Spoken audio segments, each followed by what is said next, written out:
The boarding pod hit combat deck 7, like something the universe had decided personally. The impact traveled through every floor plate, every wall strut, every reinforced corridor of the unyielding verdict in a single, violent shudder. And then, every alarm the ship had ever been fitted with screamed simultaneously. On the bridge, the cool white-blue tactical lighting snapped to violent red strobes without ceremony. The central holographic console blazed with 14 Drakari threat signatures. Combat-rated, plasma-armed, already pouring through the breach and moving inward like they owned the place. Grand Marshal Valdrek, standing at the elevated command platform with his winged black staff planted at his right side, turned his permanently narrowed steel-gray eyes toward the breach display.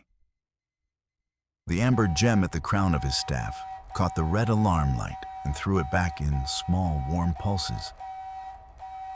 He read the display for exactly 4 seconds. His scarred jaw set. He said nothing, which in Valdrek's particular command language meant everything. To his left, High Warlord Osrin, the 7-foot Cryafari, whose cracked basalt skin made him look like something a volcano had decided to stop bothering with, leaned forward on his red core war scepter and examined the threat signatures with all 4 of his solid silver eyes. His upper 2 eyes tracked the Drakari positions.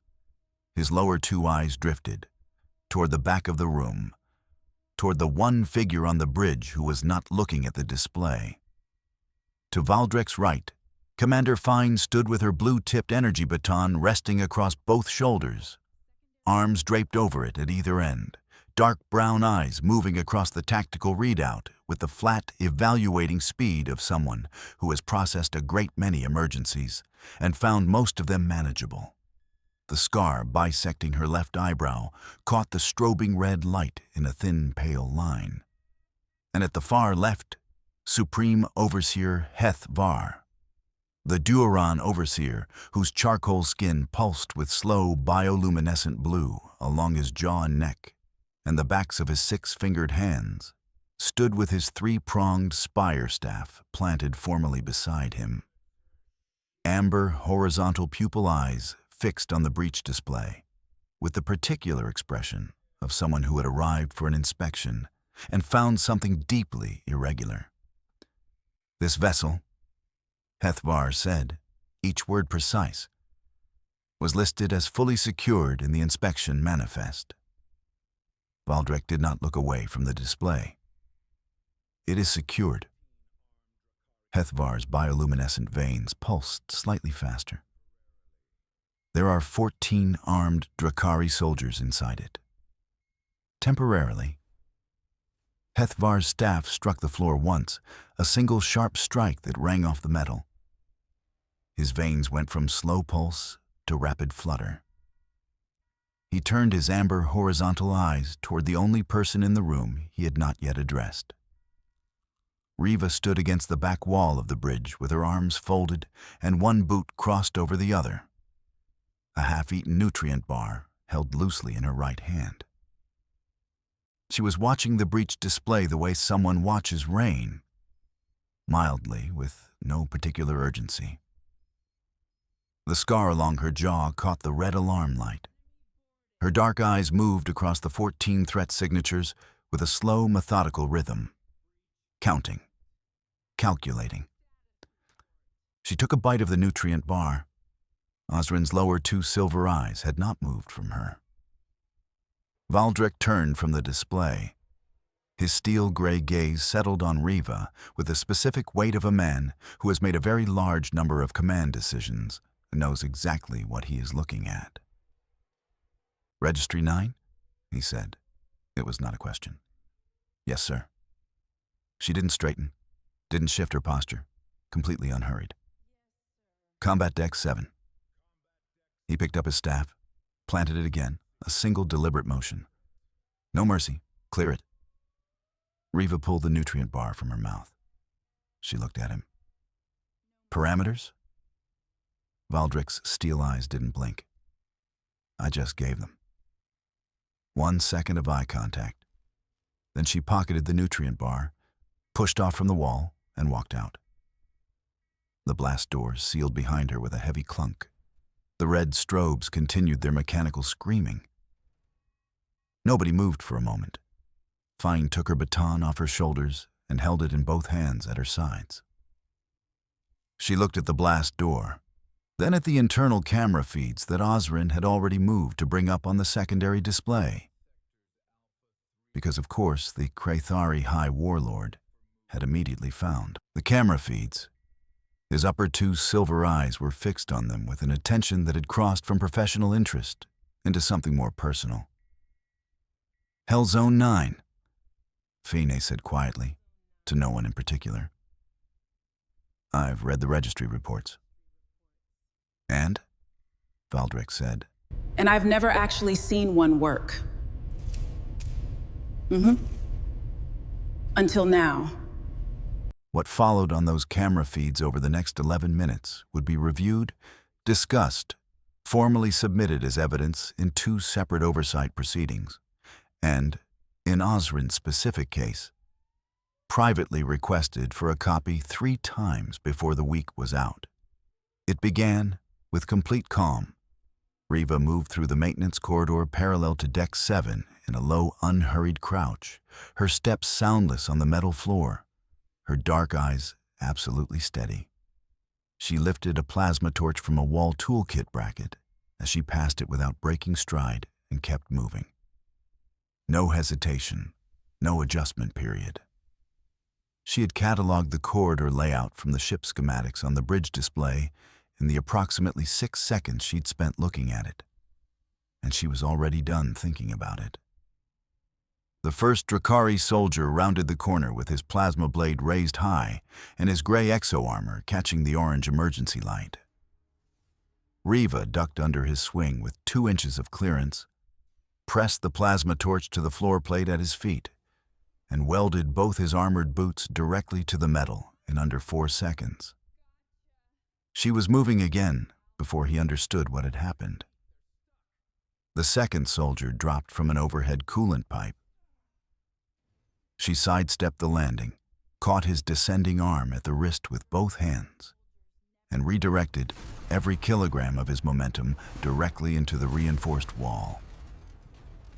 The indentation his helmet left was neat and exact. The third and fourth arrived together from opposite ends of the corridor, which Reva appeared to assess as a logistical convenience. She grabbed a fire suppression canister from its wall mount, discharged it full force into the space between them. And while both soldiers swung blindly through white foam, she removed their plasma blades, their communications units, their boot laces, and, with a methodical precision that suggested she had done this particular sequence before, both of their left shoulder armor plates. She left them sitting in a careful pile of their own equipment, coughing.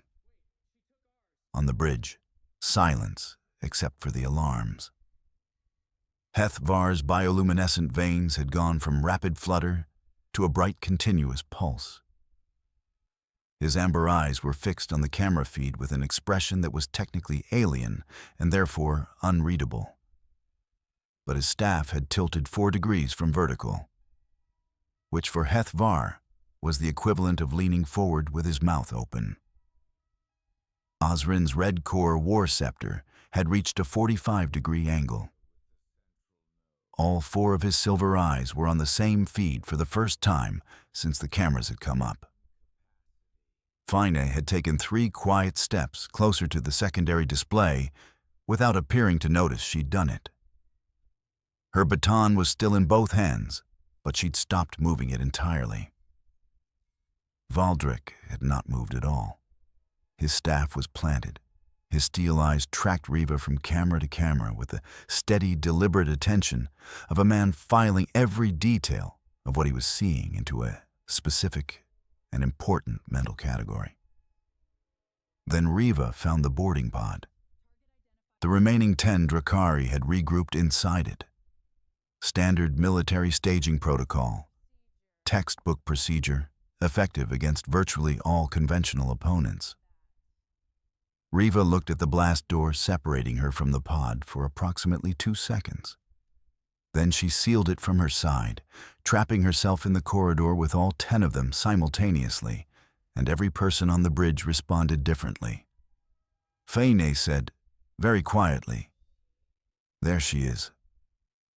And something in her voice, flat, controlled, recognizing, suggested she had been waiting for exactly this moment without knowing it.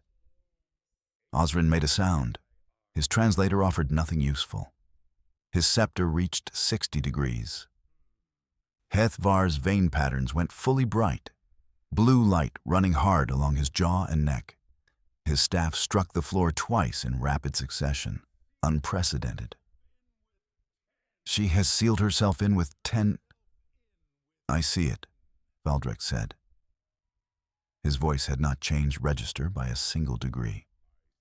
"Grand Marshal, this is an unacceptable risk to a..." Hethvar. Valdrek finally turned from the feed.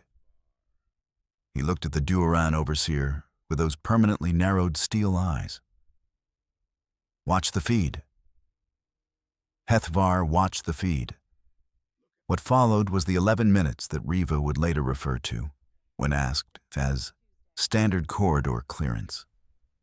What it looked like on camera was something considerably less standard. She used the environment the way a craftsperson uses a workshop. Everything had a purpose. Everything had a sequence. A coolant pipe wrenched from its bracket became a fulcrum. 2 soldiers' own momentum redirected them into each other with geometric precision. An enemy plasma blade, caught mid-swing with her bare right hand, which should not have been physically survivable by any registered medical standard, was used to melt the boarding pod's docking clamps from the inside. 4 semi-conscious Drakari drifted away from the ship still inside it, the pod tumbling slowly into neutral space.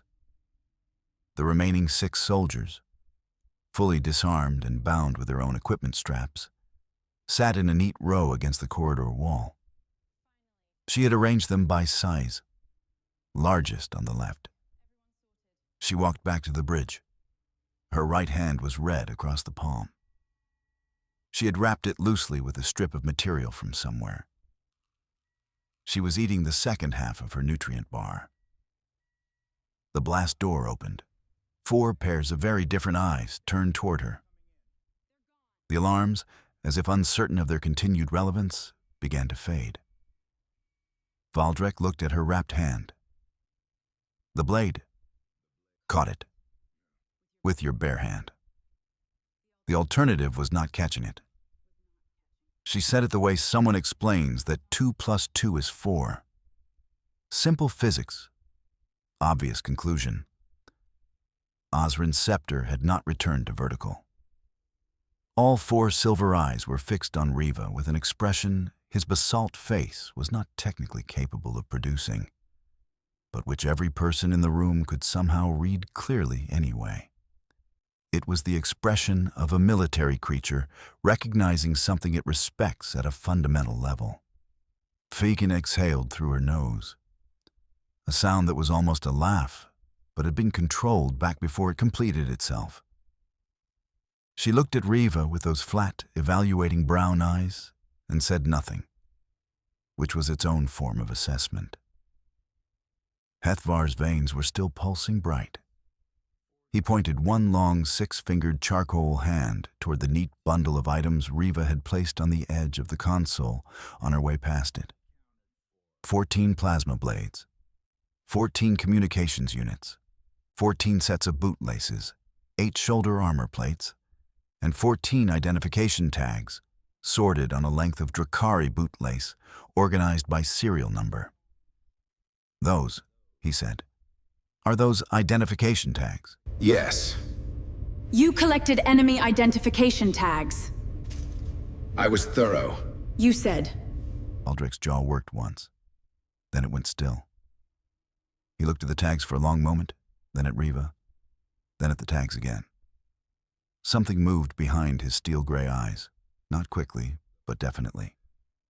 "The pod," he said. "The 4 you ejected." 14 hours of oxygen. Heating units operational. I checked before releasing the clamps. The silence that followed was very specific. It was the silence of 4 people recalibrating something. You checked, Phoenix said slowly. The oxygen reserves, while fighting 10 armed soldiers. There was a gap between the 7th and 8th. I used it. Fine looked at Valdrek. Valdrek looked at the identification tags. Osrin's scepter, for the first time since the cameras came up, slowly returned toward vertical, the Krythari gesture of something being decided and filed away permanently. The tribunal convened 2 hours later. The tribunal chamber of the unyielding verdict filled its blue-purple overhead lighting across 5 elevated crystalline podiums, arranged in their formal crescent, 3 holographic star maps rotating slowly above. It was built for careful measured authority. What it received was a formal proceeding with 4 of the most senior military and oversight figures in the current sector, all of whom had personally watched the incident on camera and had formed opinions about it before they arrived. Heth Var presided from the center podium by seniority of oversight authority, his 3-pronged spire staff planted at his side, its blue orbs pulsing in the chamber's cool light. His bioluminescent veins ran at steady medium pace, the Duran physiological state of formal proceeding. His amber horizontal eyes moved to Reva at the defendant's position below the podiums. Asset Reva of Terran Hell Zone Registry 9, he said, with the crisp precision of someone who has conducted a very large number of formal proceedings and intends this one to be conducted correctly. You are charged under Article 91C, unsanctioned hull modification during active conflict. You are further noted for collecting enemy identification tags without authorization, a violation of Engagement Protocol 33. How do you respond? The pod was Drakari property. Article 91C covers registered vessel components. The pod was not registered to this ship. Hethvar's veins pulsed faster. His staff struck the floor once. You ejected it into neutral space. With 14 hours of oxygen, operational heating, I filed the retrieval obligation under Protocol 44 by retaining the identification tags. She gestured toward the bundle of tags on the side table, still sorted by serial number. They create a formal welfare return requirement. We are legally obligated to retrieve the pod. She paused. They will be cold, but alive. The chamber was quiet. Osrin's scepter had reached 30 degrees. His upper 2 silver eyes tracked Reva. His lower 2 tracked Heth Var. The Krythari High Warlord said nothing, but his posture said a great deal. Fine stood at the far left podium with her baton vertical at her side and her arms crossed. She was looking at the ceiling with careful deliberateness. The specific attention someone gives a ceiling when they are controlling an expression. Valdrek stood at the far right podium, staff planted, steel eyes on Reva. He had not spoken since the chamber convened. He continued not speaking. It was the loudest thing in the room. Heth Var's veins went bright again. You planned the retrieval obligation before the engagement. Before releasing the clamps, yes. You constructed a legal mechanism ensuring the survival and recovery of enemy soldiers while simultaneously defeating them. His amber eyes narrowed further, the horizontal pupils thinning. During active combat, I was given an order, Reva said. No mercy. I executed it. No mercy does not typically include. It includes exactly what I made it include. Another silence. This one had a different weight. The kind that comes when an argument is complete and everyone in the room knows it, and some of them find it professionally irritating. Heth Var turned to Valdrek. Grand Marshal, the order was yours. Did you intend for the asset to construct a legal retrieval obligation using enemy identification tags sorted by serial number? Valdrek looked at Reva for a long moment. Then he looked at Hethvar. I intended for her to neutralize the threat. That is not. The threat is neutralized. His voice was flat and final as a bulkhead. My inspection delegation is unharmed. The enemy unit will be retrieved alive. No crew casualties. He reached into his chest armor with his free hand and produced a folded document. He did not open it. I move to dismiss the Article 91C charge on grounds of property classification. I move to reclassify the Protocol 33 notation as a tactical retrieval mechanism. I further move to enter a formal commendation for distinguished tactical conduct. Hethvar's staff struck the floor twice. His veins blazed. Grand Marshal, this proceeding is concluded, Valdrek said. Unless you have a legal counter to the property classification argument. Hethvar opened his wide mouth, closed it. His veins cycled through 3 intensities in rapid succession. His amber eyes moved to Reva, then to the identification tags sorted neatly by serial number on the side table, then back to Valdrek. His staff struck the floor once, formally. Proceeding concluded, he said, with the tone of someone who has decided to be correct about this later, privately, at length.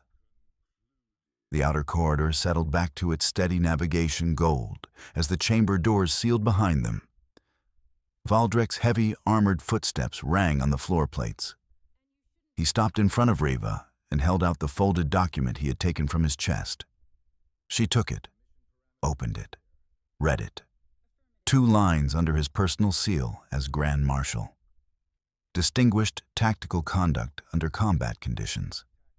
Commended for thorough execution of operational orders. She looked up. Thorough.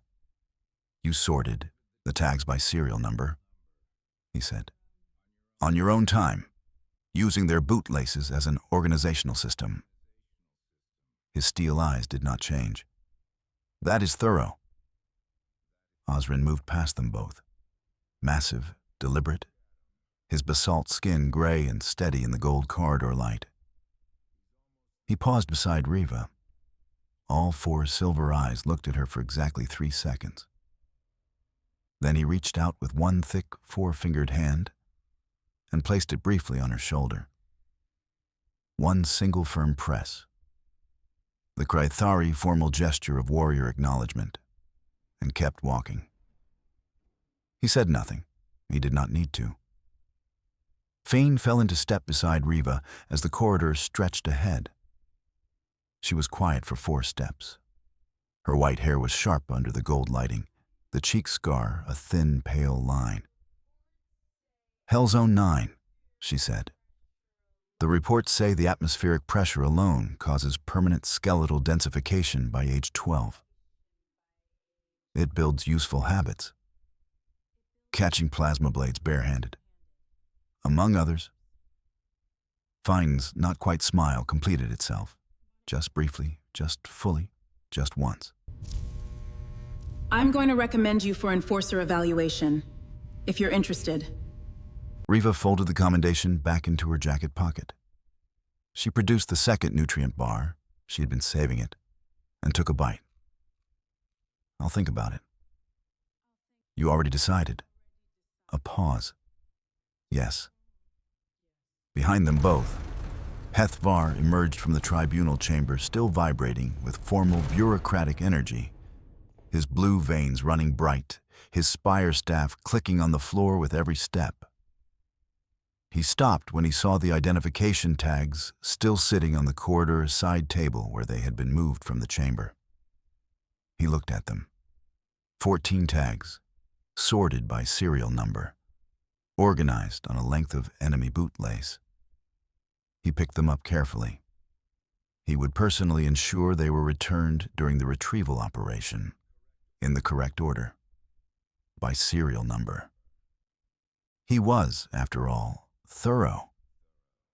Far down the corridor, Reva counted her bootlaces. She had kept 14, sorted by length, and kept walking. Fine matched her stride without adjusting her pace. 2 soldiers, different registries, same unhurried economy of movement. The ship hummed around them both, steady and constant, like something that had survived a great deal and expected to survive considerably more.